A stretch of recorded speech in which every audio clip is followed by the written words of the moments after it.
Our Echo that we love comes with a 50-gallon fresh water tank for something this small.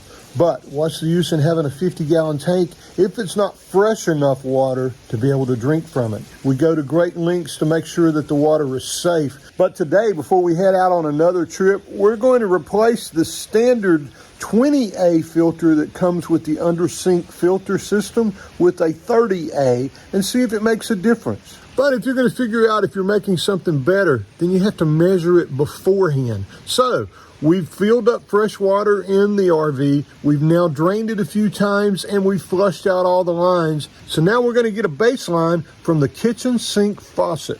Here are the particles per million with no filter at all. This is the baseline, 48. The filter on a refrigerator reduces that down to 41. So how good is good enough? Well, I've lived in and grown up in the South. I've done this a number of times. Maybe you have too.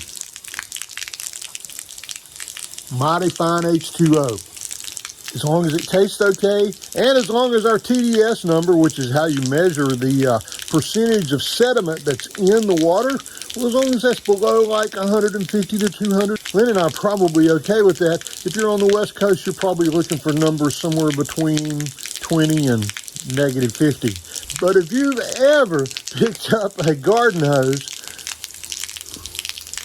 and gotten a drink, hey, that's good. You just want to get it so it doesn't make you sick, so that you end up crapping through a screen door. That's the goal.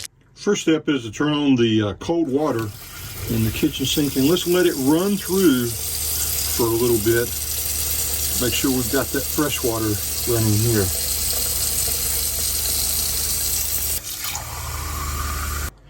The TDS reader is zeroed out.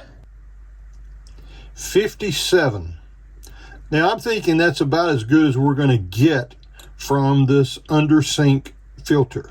So next step is turn off the water pump.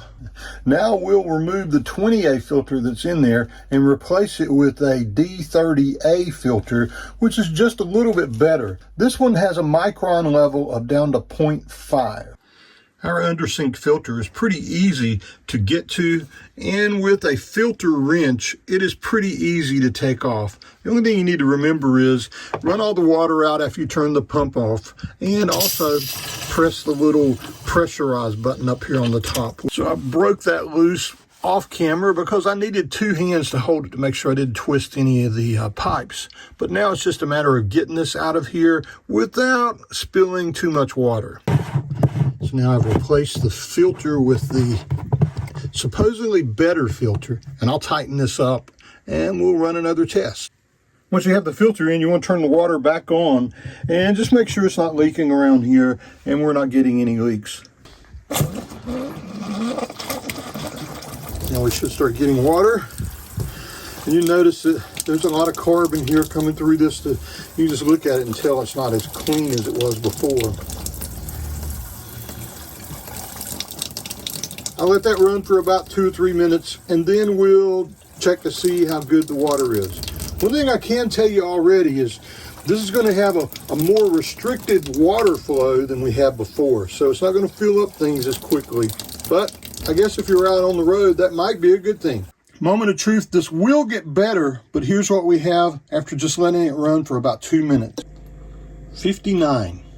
So only time will tell if this is a better filter for us than the 20A. The numbers we're getting with the 20A are very acceptable, to us at least, and I think they would be for most people.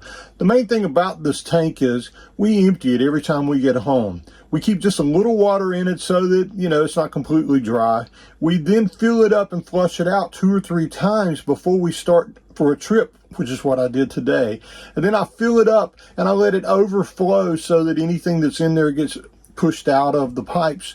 And then we always run each one of the faucets in here so that water comes through before we start drinking. And that's it. I'll show the numbers to Lynn. We'll see how they are in just a few minutes, but I think we're at a place where, yeah, we're going to be drinking from our 50 gallons. And if you're going to have 50 gallons of fresh water, it may as well be fresh enough to drink from, shouldn't it? Hey, if you've watched this far, you may as well consider subscribing, because these are the kind of videos we make, along with showing you how we use our RV when we're out traveling. So if you like this kind of thing, then you'll probably like this video where I tried to make the TV work better in our RV. Until we see you again down the road, happy trails.